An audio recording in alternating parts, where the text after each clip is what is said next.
Every week on Cyberwork, listeners ask us the same question. What cybersecurity skills should I learn?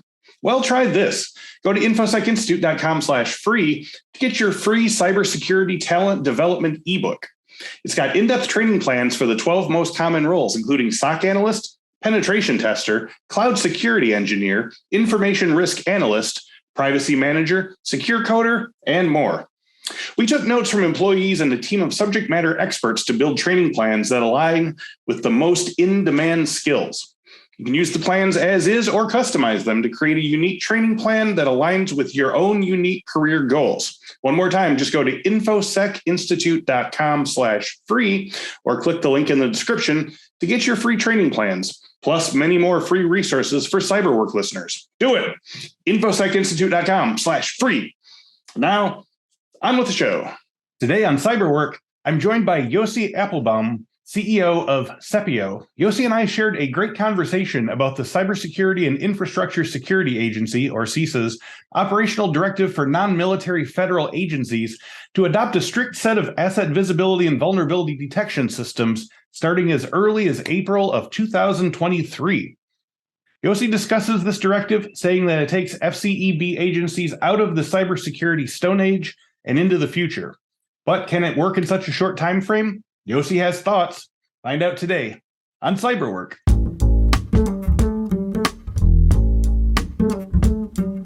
Welcome to this week's episode of the Cyberwork with Infosec podcast. Each week, we talk with a different industry thought leader about cybersecurity trends, the way those trends affect the work of Infosec professionals, while offering tips for breaking in or moving up the ladder in the cybersecurity industry. With more than 25 years of experience in security, networking, computer science, and control systems, Yossi Appleboum brings wide-angle vision on cybersecurity. In the early 90s, Mr. Appleboum joined the Israeli Army Intelligence and served as a team leader and as a chief architect, focusing on design and development of critical infrastructure, network monitoring, and security systems.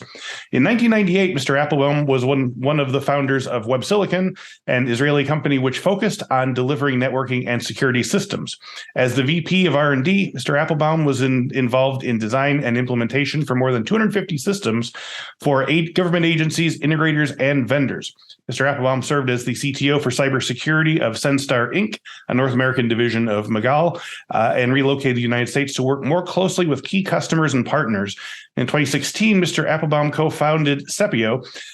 He also serves as the CEO of Sepio and is responsible for its North American operations. So today's topic, we are going to be talking about asset visibility and vulnerability detection, and specifically in the CISA's Binding Operational Directive 2301. So I'm really looking forward to this. Yossi, thank you very much for joining me today, and welcome to Cyberwork.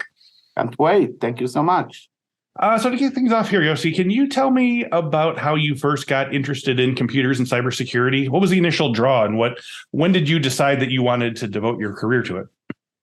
Well, I'm old enough not to start by saying I was dragged into cybersecurity, or because there was no cybersecurity, at least not in terms of term at that time. But as a young kid, I was dragged into computers, Apple and Sinclair, really, really old. The kids now will ask themselves, what is he talking about? Yeah.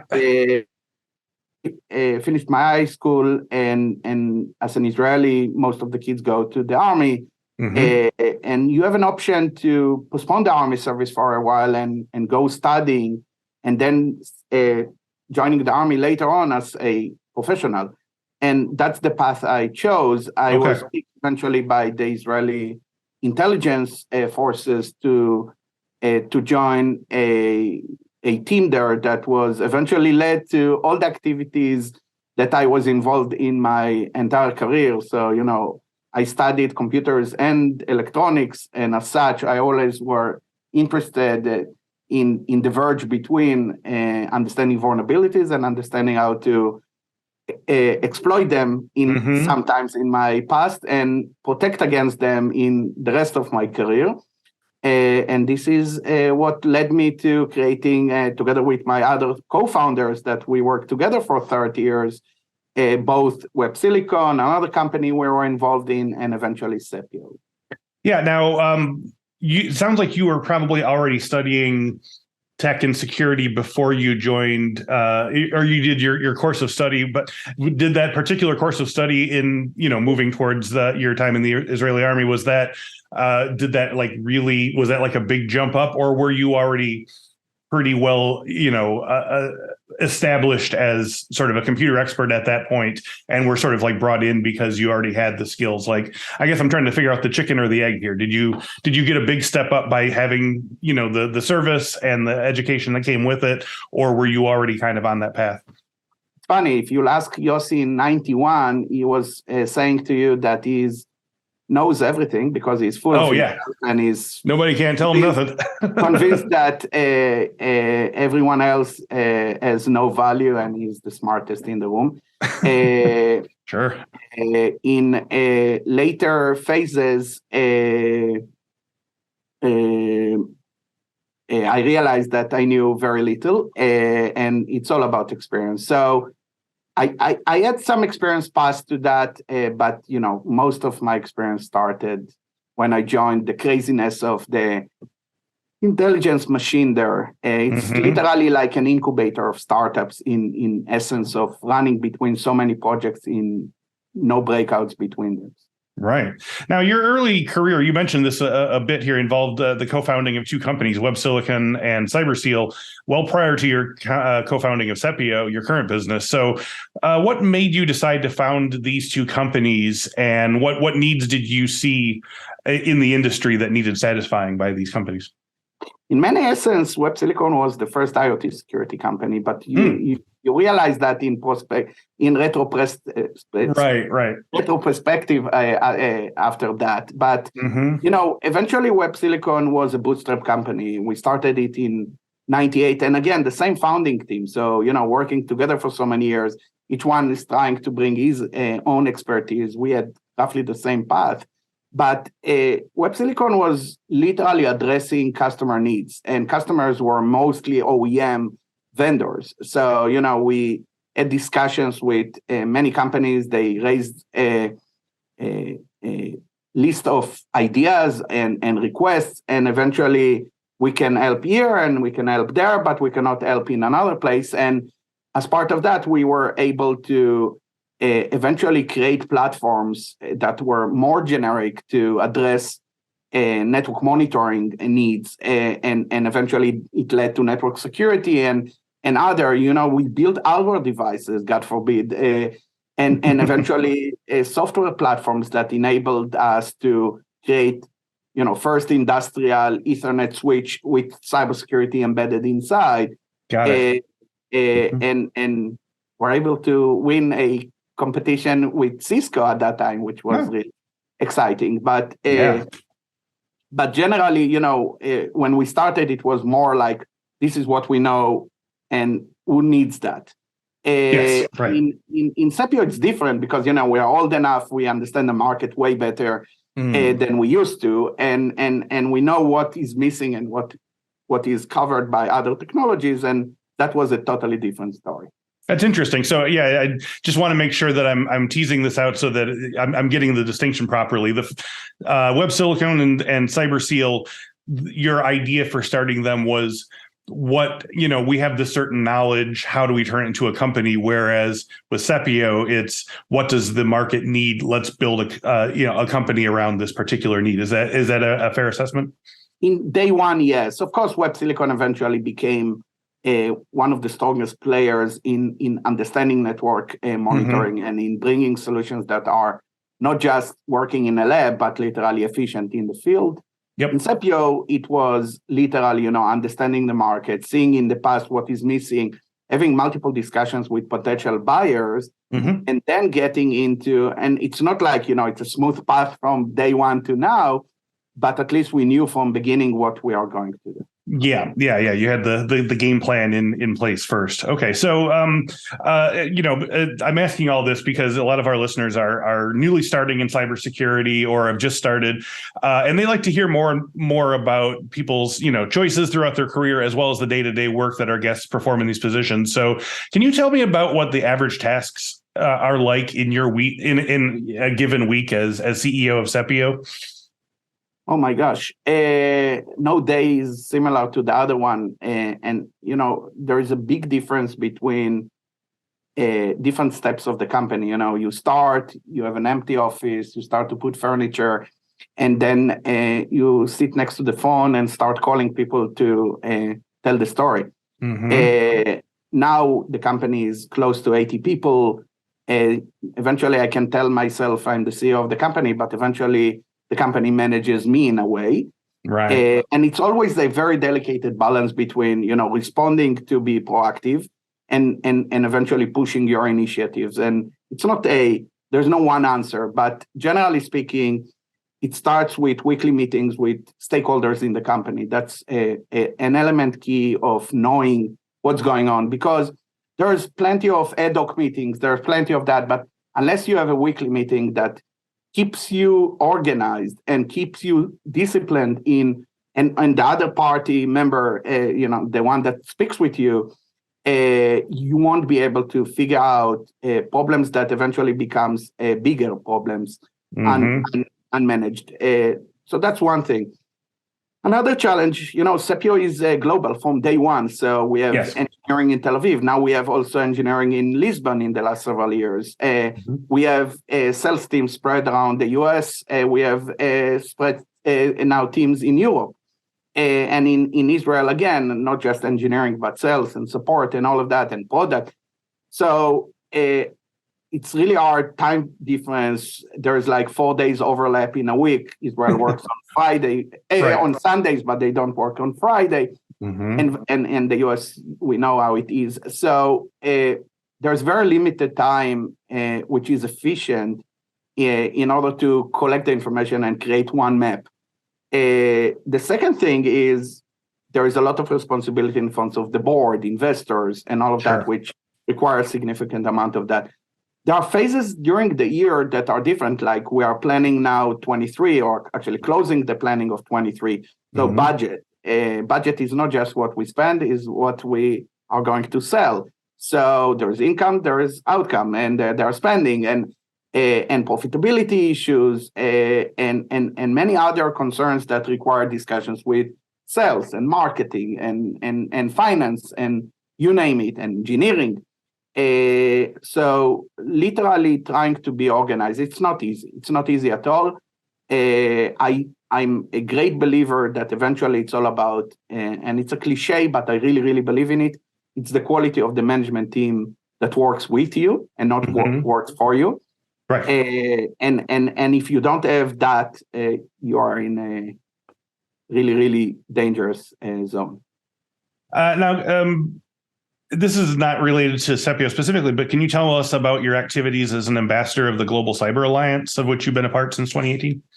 Yes. So Global Cyber Alliance keeps going, and actually it's nice to see that. But Global Cyber Alliance came as initiative of City of New York and City of London and a couple of very smart people that were building it here and in the UK. And eventually the initiative require a voice to be heard, because there are plenty of projects. At the beginning, it was really few. Now there are, kits for reporters, especially in election years or in places, we see what's going on now in Peru, for example, or in Iran. Right. So we need these reporters and journalists to have as clean as possible infrastructure. In any case, they are in big risk and problems.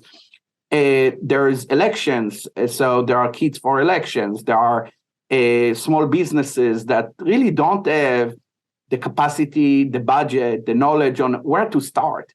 And these initiatives are extremely important. Now, as an ambassador, you are a voice that people know, and you can post and you can talk and you can bring the initiatives to the attention of more and more people. I would admit that I'm not doing the best job there. Eventually between the day job in Sepio and being ambassador, I'm not super happy with my performance there. But as I'm totally aligned with the mission and totally aligned with whatever I can in order to help. Yeah, how much? I mean, to that end, how much time does being the ambassador? How does it sort of like? What's the percentage of like a given month where you're having to do that, or does it vary a lot? It's a very small percentage. It's Mhm. several hours, but no one really asks you to do specific things. But Yep. you have a responsibility. And again, I'm Yep. not super happy with what I'm doing, but I'm not super happy. As part of the way I'm looking on my entire life is you want way more in any aspect. I want Oh more yeah. time with my kids and my wife. I want Mhm. way more time in office. I want more time as ambassador. I want more time to mentor and helping people here in Sepio. Mhm. But there is physical Yeah. limitations. Exactly. Yeah, only so many hours in a day. So today's topic is a recently announced directive from the Cybersecurity and Infrastructure Security Agency, or CISA for short. It's called Binding Operational Directive BOD 23-01, improving asset visibility and vulnerability detection on federal networks, and it is aimed at quote establishing baseline requirements for all federal civilian executive branch agencies to identify assets and vulnerabilities on their networks and provide data to CISA on defined intervals. So I want to walk through some of the requirements of this slowly for any listeners who are coming to the directive for the first time. So first of all, can we define what the federal civilian executive branch agencies are within the requirement of this directive? We're talking about non-military federal organizations like the Postal Service and the Department of Motor Vehicles. Like who's going to be affected by this? Eventually, all of them, because Mhm. eventually, let's go back to the beginning of what that directive says. Mhm. Eventually, the government come and say, "Hey, we trust the DoD to know what they're doing." We are working with several DoD agencies, and they know what they're doing. Mhm. Nothing is perfect anywhere, but they know what they want to do. Yes. In civilian, there's the DHS, and some cases in terms of cybersecurity.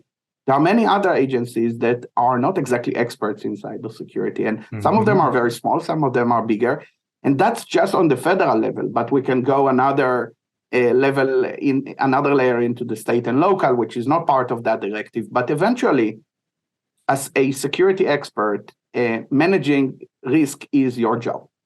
There's no zero risk, but uncontrolled risk is enemy number one of you being able to do your job, right? Yeah. So the basic requirement to know what you have in your infrastructure has a lot of impact on the ability to manage that risk, because literally, and it's not unique to the government, but as a big organization, you really don't know what's there. So you have rules and you have requirements and you have compliance to that, and you have a regulation in a way that want to apply that on agencies, but you get into a discussion and they really don't know what's there.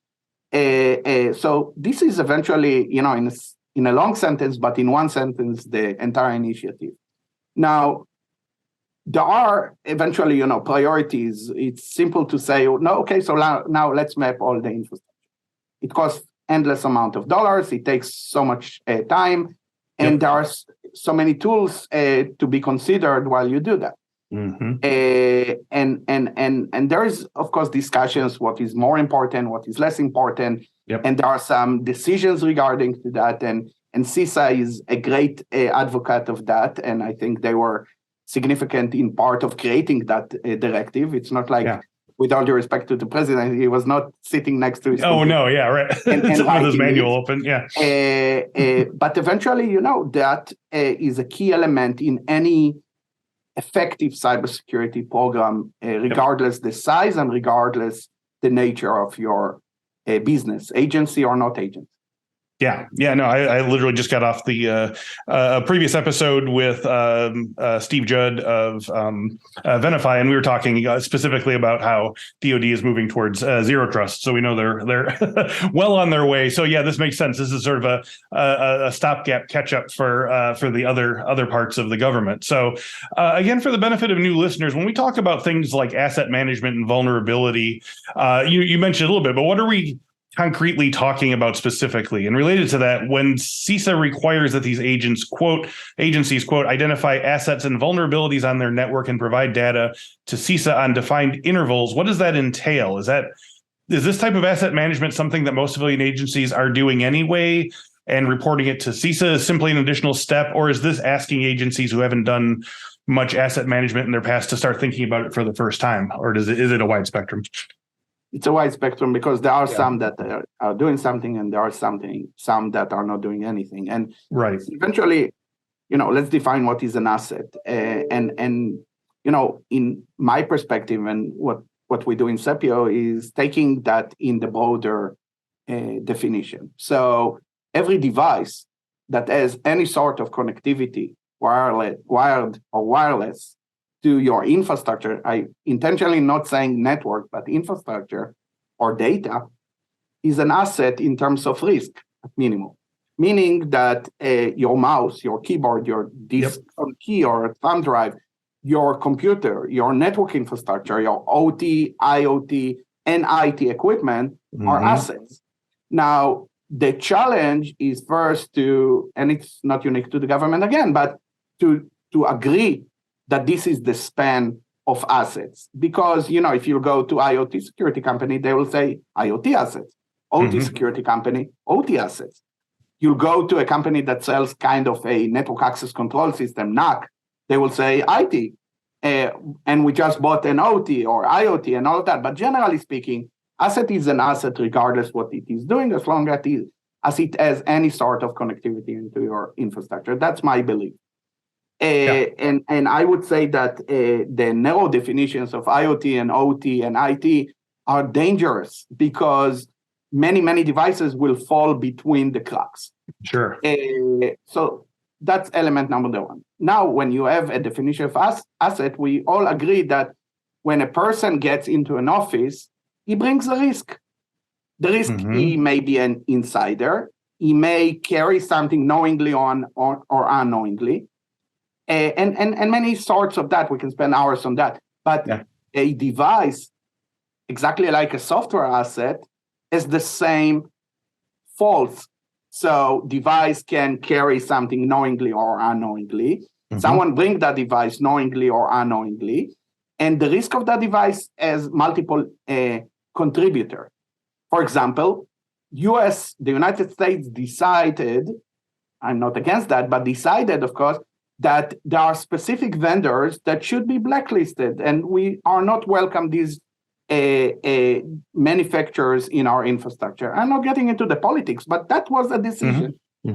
So this is a risk indicator, right? So if I see these, I'm not in compliance with regulation. Some agencies and some organizations say that I don't allow any detachable media, right, for so and so reasons. So devices from sort of detachable media creates a unique risk to these sort of organizations, while other organizations I don't care because that's the nature of me doing because it's business. necessary. Yeah, right. X-ray machine, for example. Now, some may say I don't want specific types of devices in specific areas within my infrastructure. Another risk indicator. And there's the reputation of the device. There is the reputation of the vendor. On top of the blacklisted, bad practice or good practice in designing and implementation based on media, based on many other incidents involved with these specific devices and vendors. And we can, again, spend hours on that. But eventually, all of that create a risk score for each one of the devices. So that risk score is a key element in trying to figure out what's your risk posture of the organization. Unfortunately, today, too many parts in the government, in the industry, are not aligned with that. In contrast, for example, with what they do now with software risk, which is really great in some organizations, but they are behind in implementation of that into hardware. And when they will, I think we will gain way better security for all of us, especially in the government aspect on our life. Yeah. It's a challenge, but I think it's going to be a worthwhile one. So in CISA Director Jen Easterly's comments on the directive, she said, quote, knowing what's on your network is the first step for any organization to reduce risk. So this is part of a larger quote saying that even though this is a requirement for federal agencies, even non-federal agencies should consider doing the same. But I want to drill down a bit into this quote, first step aspect of Ms. Easterly's quote. So asset management, as she rightly pointed out, is the first step to finding out what your unprotected and underprotected assets are. So, Yossi, can you tell me what's the next step after that? Will CISA be providing recommendations for protecting these assets, or will it be on the respective agencies to determine their own security hardening strategies? CISA is one of the very few organizations that I cannot say anything bad about the way they are running. I think they're great. Really interesting and remarkable way of doing things. I don't want to talk on behalf of CISA on what is next. I trust them completely. What I would say is that what we see in many global organizations is that after you have that knowledge, you start to apply policies. Policies mean, at minimum, I want to be alerted about things that are outside the comfort zone that I created to myself. Yes. Or literally throw these connections out of my infrastructure. So I don't want these devices to have any connectivity into my network. I want them to be DMZ'd. I want them to be totally isolated. I want them to literally close the port, whatever the application would be. And the reason for that is, first, we're talking about tens of millions of devices within the government, if not more. And as such, you cannot do it manually.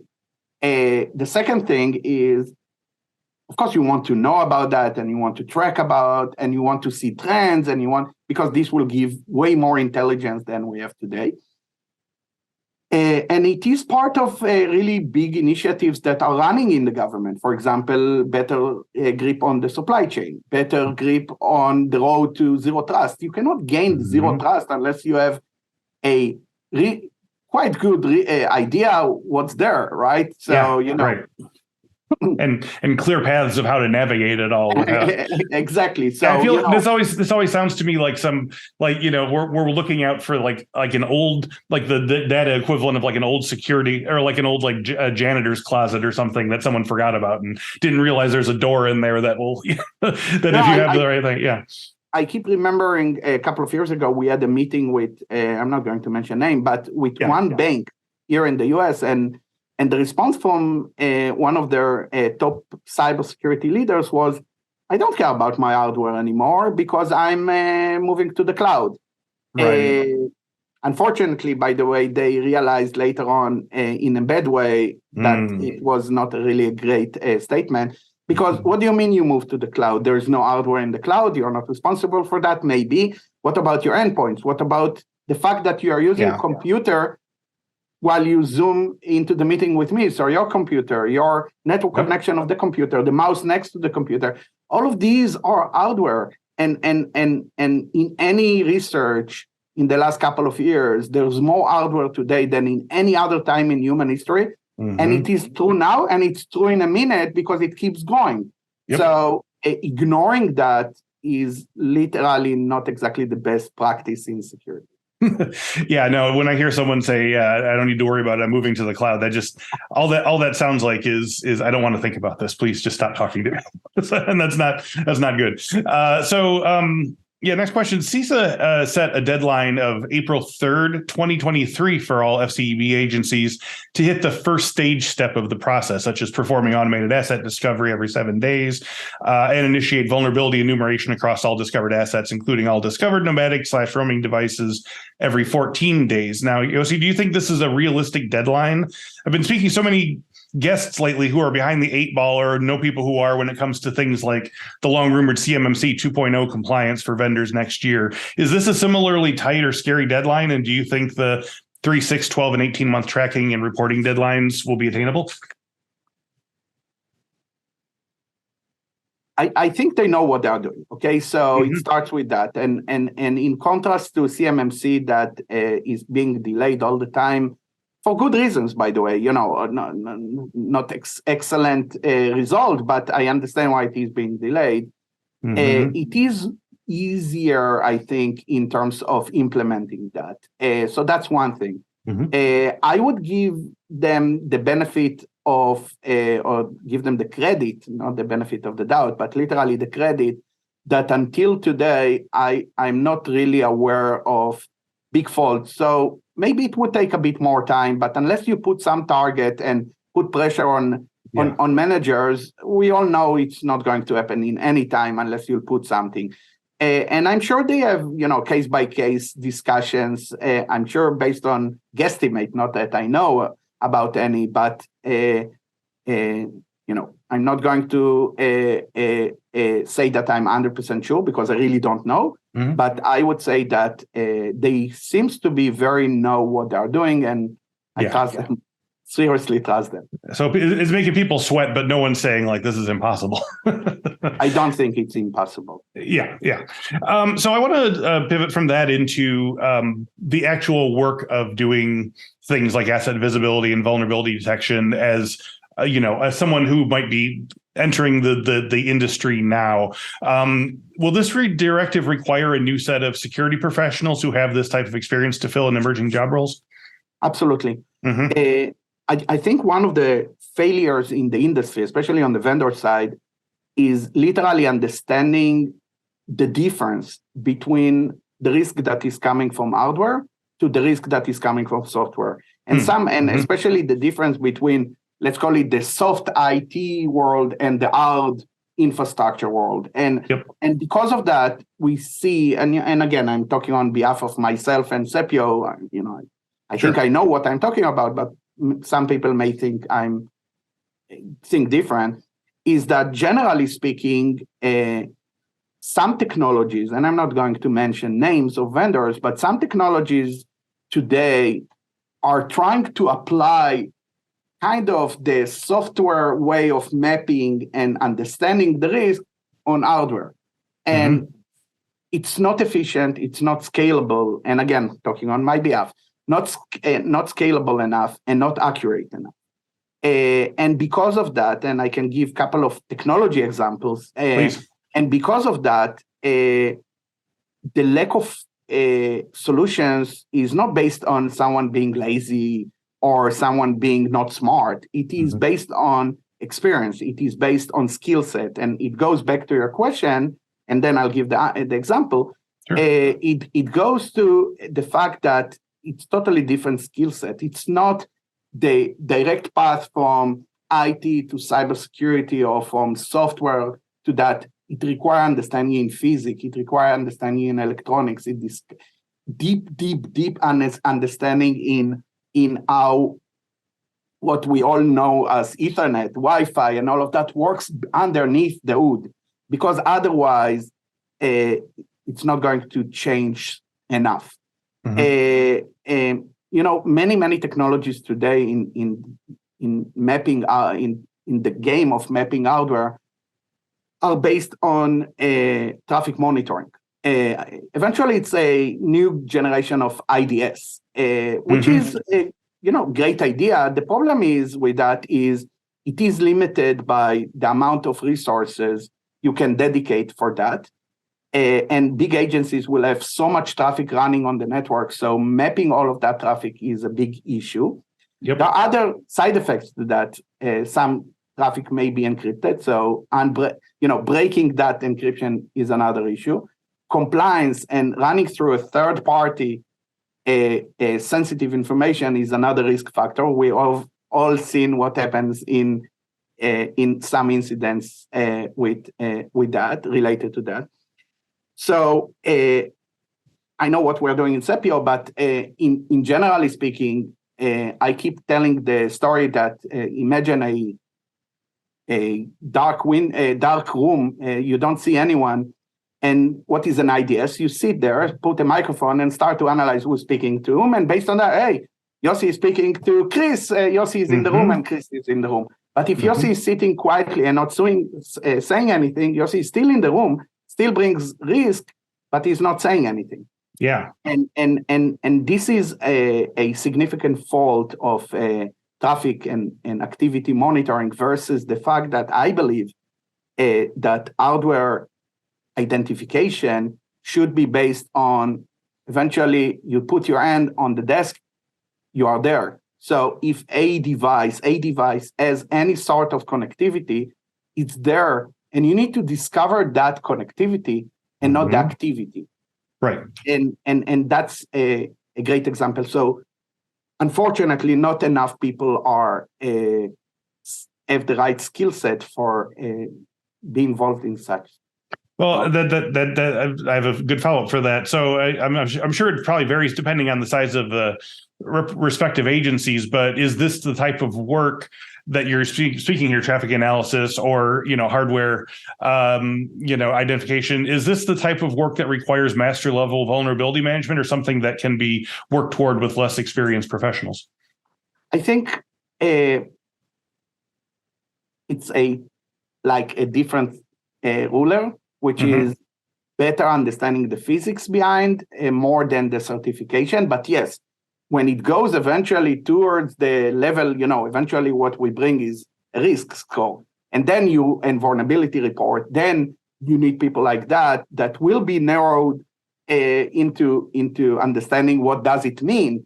But it starts by creating that, by generating that. Now, I don't want to push millions of people to go there, because then I'll have competitors. But seriously, there's not enough people that are.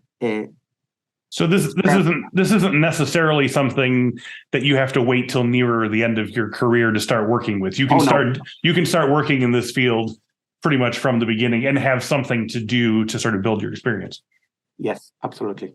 Okay, so for listeners who want to make some or all of their work in cybersecurity be around asset visibility and vulnerabilities, either for federal agencies or anywhere else, what type of learning paths or experiences or qualifications should they be trying to achieve to make themselves look like top of pile candidates within the resume stack? So it depends where in the food of they want to be. But if they want to be on the vendor side that really creates the technology, they really need to seek a deep understanding in engineering and physics and things like that. If they are more into understanding the risk that is coming from that, classic cybersecurity path is the great thing to do.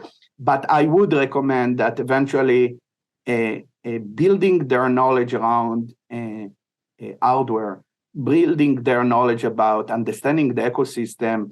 It's not going to disappear. The tension between the US and China and other, it's not going to be different. It's going to be worse, I believe. The fight on world domination is not going to stop. That's the human nature. And hopefully America is not giving up. And as such, as well as manufacturing so much, mostly in China, and I don't believe there is an alternative for a common hardware in any other place. We need to recognize the problem, and we need to recognize that we need to address the problem, not by stop buying, but by more understanding the risk and assessing the risk on a continuous basis. Right. Yeah, there's never zero risk. So yeah, it makes sense. So if you were, this is a hypothetical question, if you were entering the cybersecurity field right now with the requirements and experiences that are needed to compete with this particular level of speed, would you have done anything differently compared to your early years in the business? So like what are some maybe things that, if given the chance, you would have studied more of this, or you would have got in on the ground floor of this technology, or anything like that? The given answer is yes, absolutely. I don't have details because I need to think about that deeply, but absolutely yes. And I would give one thing, and I truly believe that eventually, I was in a way lucky to be joining the intelligence of Israel in literally several months after the first Iraqi war, after Desert Storm. The entire Middle East changed. Iraq was not exactly a risk or a threat in Israel anymore, and Iran became top tier, way more modern, way computerized, way more interesting. And it affects eventually. In 30 years later, you understand where it starts. But the only advice I keep giving to young engineers and young professionals is use what you got and make it the best.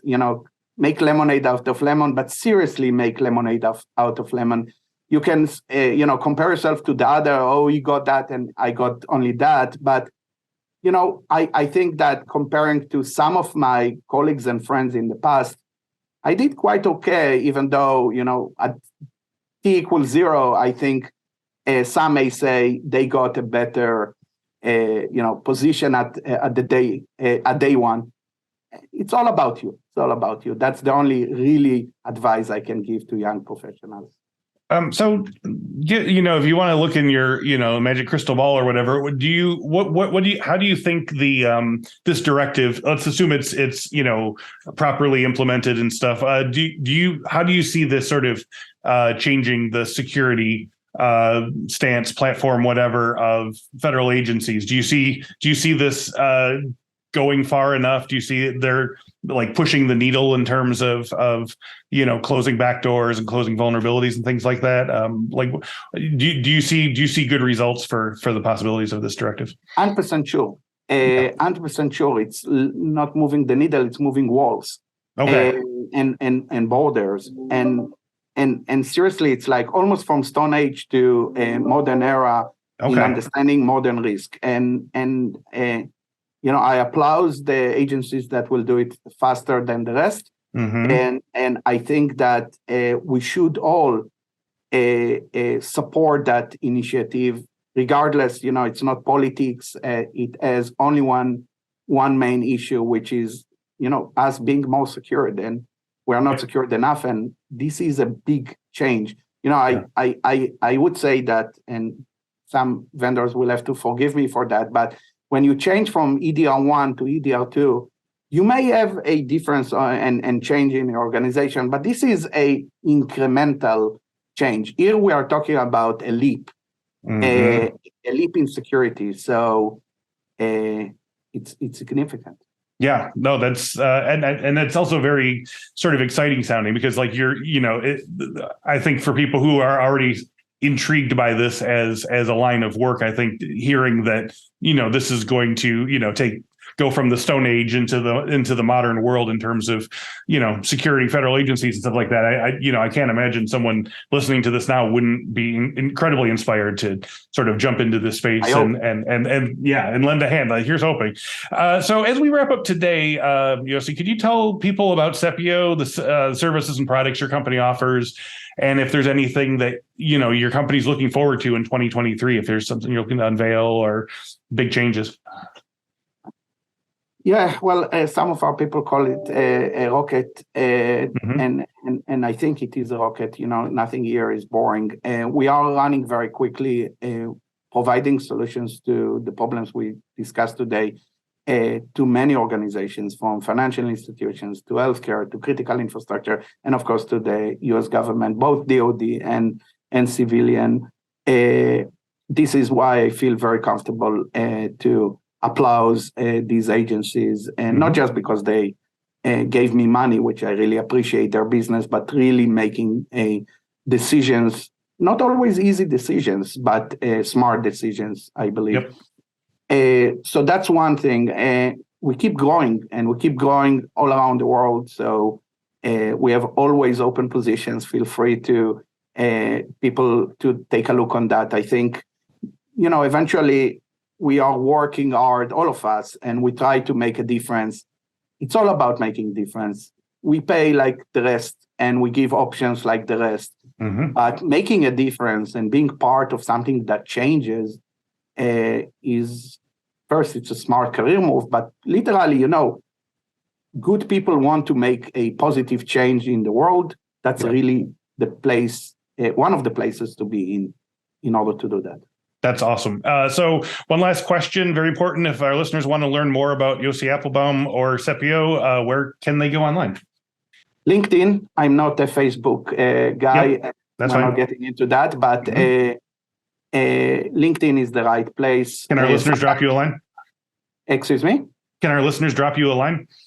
Yeah, of course. Please do. Great. I have plenty of people in my network. I like to discuss with people, and please do. Feel free to. Wonderful. And Sepio's email or URL? So it's www.sepiocyber.com. SEPIO, There's cyber.com. plenty of materials there that might be interesting to many people, not just sales material, but literal deep tech information. Cool. Yossi, thank you so much for joining me today. This was really informative and a lot of fun. Thank you so much.